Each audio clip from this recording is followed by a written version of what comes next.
Selamat pagi Bapak Ibu yang dikasihi oleh Tuhan. Kembali bertemu lagi dengan saya Amos Muntatema Harefa dalam rekaman khotbah untuk Jumat Agung yang memberkati kita semua,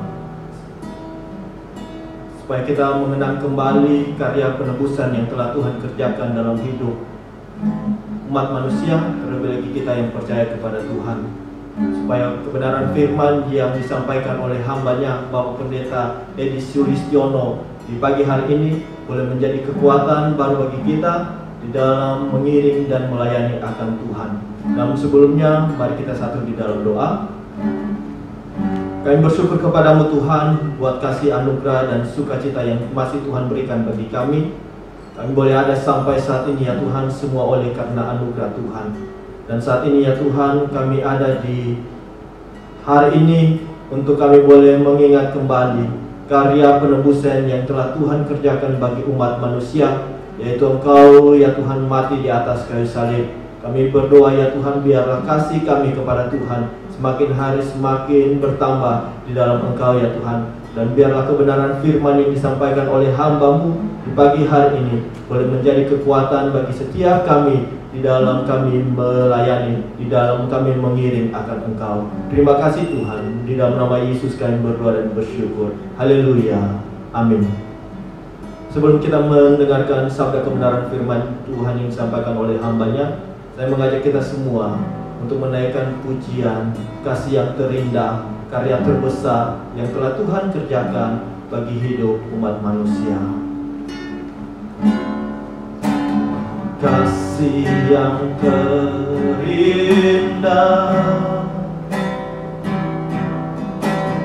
hati yang mulia, hanya ku temukan di dalam-Mu, Yesusku. Pujian dari hatiku selalu di setiap waktuku, tiada pernah berubah kasih-Mu.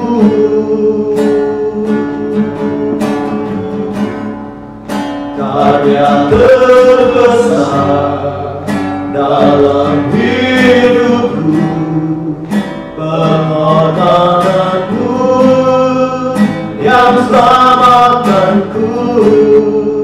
Engkaulah harta yang tak ternilai yang ku miliki dan ku hargai. Yesus, Engkau ku kagumi. Sekali lagi saya mengajak kita semua untuk menaikkan pujian ini mulai dari awal. Kasih yang terindah, hati yang mulia hanya kutemukan di dalam Engkau Tuhan kami Yesus Kristus. Kasih yang terindah, hati yang mulia, hanya ku temukan di dalam-Mu, Yesusku. Pujian dari hatiku selalu di setiap waktuku, tiada pernah berubah kasih-Mu. Karya terbesar, karya terbesar dalam hidupku, pengorbananku yang selamatkanku.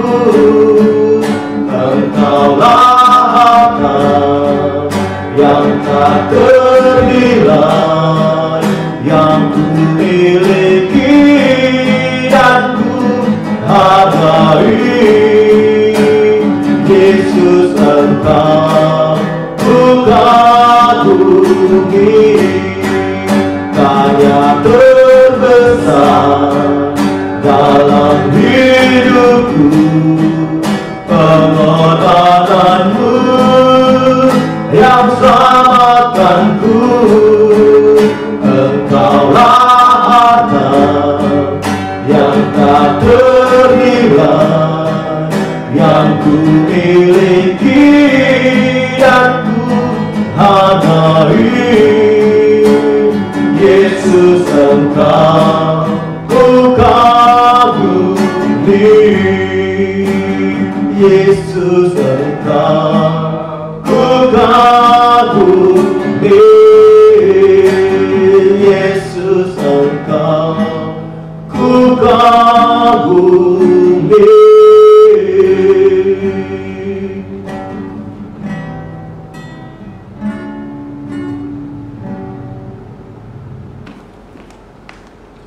Puji Tuhan. Bapa, terima kasih atas kesempatan yang indah pada pagi hari ini. Engkau sudah berikan waktu buat kami untuk mengadakan ibadah Jumat Agung, sekalipun kami tidak bertemu satu dengan yang lain. Tapi hamba percaya bahwa Engkau hadir di tengah-tengah umat-Mu yang berada di rumah. Engkau memberkati kami semua. Biar firman Tuhan yang kami mau dengarkan pada pagi hari ini menjadi berkat buat kami semua. Urapi hamba-Mu yang tidak ada apa-apanya. Berkati juga jemaatku yang ada di rumah, supaya pada saat ini nama-Mu dipermuliakan. Dalam nama Yesus kami siap untuk mendengar firman Tuhan. Haleluya. Amin. Selamat pagi. Shalom. Kita akan bersama-sama mendengarkan firman Tuhan dalam ibadah Jumat Agung. Bapak Ibu Saudara, Jemaat Gereja Bethel Indonesia, Jalan Soleh Ali. Sekalipun Bapak Ibu Saudara berada di rumah masing-masing, tidak berada di dalam gereja, namun ibadah kita pada saat ini tidak berkurang atau kehilangan esensinya. Mengapa demikian? Sebab ada tertulis Allah itu roh, dan barang siapa menyembahnya harus menyembah di dalam roh dan kebenaran. Kehadiran Allah tidak dibatasi oleh ruang dan waktu. Allah bisa berada di mana-mana. Allah bisa hadir di rumah Bapak Ibu Saudara, dan juga Allah bisa hadir di dalam gereja. Pada pagi hari ini, firman Tuhan yang saya akan sampaikan diberi judul Yesus mati karena kasih. Satu pertanyaan yang barangkali muncul dalam pikiran dan benak kita: mengapa Yesus harus mati? Mengapa Yesus harus mati di atas kayu salib? Kita mencari jawabannya bukan di luar Alkitab, melainkan di dalam Alkitab, karena Alkitab itu jawabannya. Saudara yang dikasihi oleh Tuhan, di dalam Matius pasal 20 ayat yang ke-18 dikatakan, sekarang kita pergi ke Yerusalem, dan anak manusia akan diserahkan kepada imam-imam kepala dan ahli-ahli Taurat, dan mereka akan menjatuhi dia hukuman mati. Ini menunjukkan bahwa Yesus sudah mengetahui ada waktu dan saatnya dia akan dijatuhi hukuman mati. Namun jika demikian, mengapa Yesus tidak mencoba untuk menolaknya, atau setidak-tidaknya mencari jalan keluar, menghindarkan diri supaya hal itu tidak terjadi dan menimpa diri. Saudaraku yang dikasihi oleh Tuhan, justru Yesus marah kepada Simon Petrus ketika ia memberitahukan bahwa anak manusia akan menderita dan mati. Lantas Petrus menegurnya. Itu terdapat di dalam Matius pasal yang ke-16 ayat 22 dan 23. Tapi Petrus menarik Yesus ke samping dan menegur dia. Katanya, "Tuhan, kiranya Allah menjauhkan hal itu. Hal itu sekali-kali takkan menimpa Engkau." Pikiran Petrus ini sama juga dengan pikiran orang-orang Yahudi pada umumnya pada waktu itu, mana mereka menganggap bahwa Yesus hanya sebatas tokoh politik. Karena kalau Yesus itu nanti menjadi pemimpin politik mereka berharap Yesus akan membebaskan mereka dari penjajahan bangsa asing, yaitu bangsa Romawi. Dan mereka juga memandang Yesus sebagai tokoh pembuat mujizat. Kalau Yesus menjadi pemimpin mereka tahu segala persoalan, segala masalah bisa diselesaikan karena Yesus bisa membuat mujizat. Saudaraku yang dikasihi oleh Tuhan,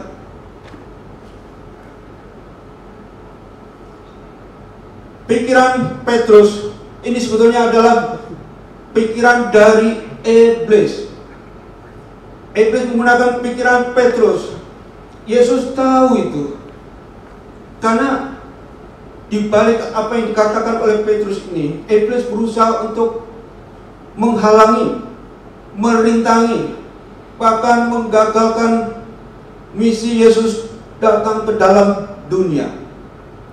Apa misi Yesus datang ke dalam dunia? Di dalam Markus pasal 10 ayat yang ke-45 dikatakan, "Karena Anak Manusia datang bukan untuk dilayani, melainkan untuk melayani, dan untuk memberikan nyawanya menjadi tebusan bagi banyak orang." Yesus datang untuk melayani. Sementara itu murid-muridnya di ayat-ayat yang sebelumnya pada pasal yang sama, Markus pasal 10, mereka kasak kusuk, mereka memperebutkan, mereka ingin menjadi yang terbesar dari yang lain. Karena itu Yesus menjawab mereka pada ayat yang ke-44. "Barang siapa di antara kamu ingin menjadi terkemuka, hendaklah ia jadi hamba untuk semuanya." Yesus datang untuk melayani. Yesus datang bukan untuk mendirikan kerajaan duniawi, bukan untuk menjadi tokoh politik, bukan untuk memerintah, bukan untuk berkuasa. Dan Yesus ingin murid-muridnya mengerti hal itu. Karena itu Yesus dalam pelayanannya, ia berkhotbah, mengajar, dan menyembuhkan berbagai macam penyakit, membebaskan orang yang kerasukan setan, membangkitkan orang mati, dan lain sebagainya. Puncak pelayanan Yesus ketika Yesus menyerahkan nyawanya menjadi tebusan bagi banyak orang. Kata tebusan ini, saudara tentu pernah mendengar atau menyaksikan film tentang penculikan. Seorang anak diculik oleh penculik, anak orang penting, anak orang kaya. Sang penculik menghubungi pihak orang tua dengan meminta uang tebusan, kadang-kala tidak masuk akal. Tapi biar bagaimanapun juga, orang tua karena sayang pada anak, takut kalau anaknya kenapa-kenapa atau celaka, orang tua berusaha untuk memenuhi permintaan penculik, yaitu menyiapkan uang tebusan. Saudara perhatikan, orang tua ini menyiapkan uang tebusan untuk mendapatkan anaknya. Nah, kita bandingkan dengan Yesus. Yesus di sini menjadi tebusan untuk mendapatkan orang banyak. Dapatkan orang banyak untuk apa? Untuk dikembalikan kepada Bapa di surga, Sang Pencipta. Kenapa harus demikian, Bapak Ibu Saudara? Karena Alkitab katakan manusia telah jatuh ke dalam dosa. Di dalam Yohanes pasal yang ke-8 ayat yang ke-33 dikatakan, setiap orang yang berbuat dosa, dia menjadi hamba dosa. Satu pertanyaan, adakah di antara kita semua yang tidak pernah berbuat dosa? Adakah di antara kita yang mengaku bahwa saya orang benar, saya tidak pernah bersalah, saya ini putih bersih, saya suci? Tentu tidak ada. Makanya jangan heran kalau di mana-mana kita melihat dan mendengar ada kejahatan, penipuan, pencurian, perampokan, pemerkosaan, pembunuhan, korupsi, penyelewengan jabatan dan lain sebagainya. Itu adalah buah dari dosa. Yesus menyerahkan nyawanya jadi tebusan supaya orang-orang berdosa itu dikembalikan kepada Allah, mendapat pengampunan. Saudara yang dikasihi Tuhan, di dalam Efesus pasal yang ke-1 ayat yang ke-7 demikian dikatakan firman Tuhan, sebab di dalam Dia dan oleh darahnya kita peroleh penebusan, yaitu pengampunan dosa menurut kekayaan kasih karunia-Nya. Saudara yang dikasihi Tuhan, manusia berdosa dikembalikan kepada Allah harus melalui penebusan darah Yesus. Karena itu Yesus mau berkorban. Ada satu lagu, bukan dengan emas dan perak kau menebus diriku, tapi dengan darah Yesus, supaya dapat pengampunan dan dikembalikan kepada Allah. Karena upah dosa itu adalah maut, di mana manusia yang berdosa akan dapat hukuman nanti untuk dimasukkan dalam neraka, dibinasakan. Allah tidak menghendaki hal itu. Karena itu Allah menyediakan sarana, yaitu harus ada yang dijadikan korban. Dan Yesus memberikan nyawa untuk dijadikan korban. Ada penumpahan darah di sana. Ibrani pasal 9 ayat yang ke-22 dikatakan bagian akhir, tanpa penumpahan darah tidak ada pengampunan. Yesus bukan cuma dipukul, diludahi, tapi Yesus juga dicambuk, diderah, tubuhnya keluar darah.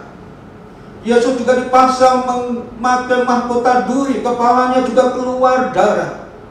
Yesus ketika disalibkan, tangan kakinya dipaku, keluar darah. Bahkan yang terakhir, lambungnya ditikam oleh tombak. Darah tertumpah, darah tercurah. Di situ ada penebusan, di situ ada pengampunan. Manusia dikembalikan kepada Allah. Saudara yang dikasihi oleh Tuhan, Allah melakukan hal ini. Dasarnya apa? Dasarnya karena kasih. Karena kasih, Allah mengaruniakan anaknya yang tunggal, supaya setiap orang yang percaya kepadanya tidak binasa, melainkan beroleh hidup yang kekal. Saudaraku yang dikasihi oleh Tuhan, ketika kita mendengar darah Yesus, ingat bahwa itu adalah kasih Allah. Ketika kita mendengar penyaliban Yesus, ingat bahwa itu adalah kasih Allah. Ketika kita mendengar kematian Yesus, ingat itu adalah kasih Allah. Allah mengasihi manusia. Allah tidak ingin manusia itu semuanya dibinasakan, masuk neraka dan terpisah dari Allah. Saudaraku yang dikasihi oleh Tuhan, pada pagi hari ini, apabila Bapak Ibu Saudara di rumah masing-masing, setelah mendengar firman Tuhan disampaikan, barangkali ada yang tubuhnya lemah karena sakit. Ingat, kalau Yesus sudah berkorban memberikan nyawanya, darahnya tertumpah di kayu salib, Dia tentu juga akan peduli dengan Bapak Ibu Saudara. Dan Alkitab katakan, oleh karena bilu-bilunya, maka Bapak Ibu Saudara telah disembuhkan. Percayalah, firman Tuhan itu adalah ya dan amin. Dan kalau pada saat pagi hari ini Bapak Ibu Saudara mungkin mengalami ketakutan, kecemasan, dan apa? Karena ancaman wabah virus COVID-19. Ingatlah bahwa Allah menyertai Bapak Ibu Saudara. Allah menyertai kita semua. Pertolongan kita datangnya bukan dari manusia. Pertolongan kita datang dari Allah. Dan Allah bisa memakai siapa saja dan apa saja. Yang paling penting di sini tetap tenang. Jangan lemah iman. Jangan juga semangatnya menjadi kendor. Karena kalau hal itu terjadi, maka itu bisa berakibat imun kita. Maksud saya, antibodi dalam tubuh kita pun juga ikut menjadi lemah. Tetap kuat, percaya, berharap kepada Dia.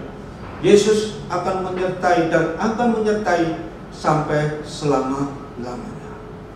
Puji Tuhan. Amin. Ya, kita akan bersama-sama menaikkan satu pujian. Kasih Allahku sungguh telah terbukti.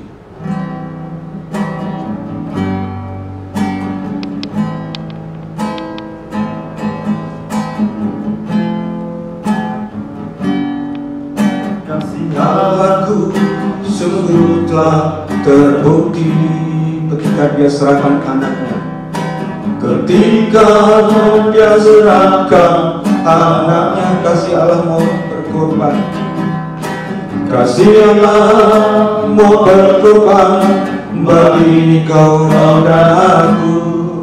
Tak ada kasih seperti kasih-Nya. Ulangi, kasih Allahku sungguh telah terbukti. Kasih Allahku sungguh telah terbukti. Ketika Dia serahkan anaknya, kasih Allah mau berkorban bagi kau dan aku. Tak ada kasih seperti kasih-Nya. Bersyukur, bersyukur, bersyukurlah. Bersyukur, bersyukur, bersyukurlah, bersyukur karena kasih setiamu. Ku sembah, ku sembah, ku sembah, ku sembah, ku sembah dan ku sembah. Selama hidupku ku sembah Kau Tuhan. Selama hidupku ku sembah Kau Tuhan.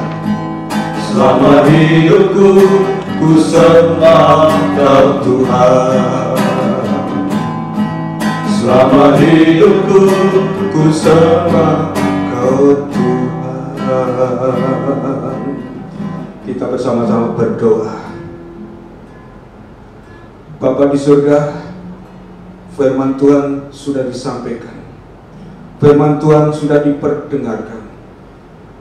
Kami menyerahkan pada Roh Kudus yang akan meneruskan, yang akan menjelaskan lebih lanjut, sehingga anak-anakmu yang berada di rumah pada saat ini, mereka bisa mengerti dengan jelas pesan yang disampaikan melalui firman Tuhan pada saat pagi hari ini. Tuhan, berbagai masalah yang dihadapi oleh jemaat-Mu pada saat ini, Tuhan, Engkau mengetahui segala sesuatunya. Yang sakit disembuhkan dalam nama Yesus.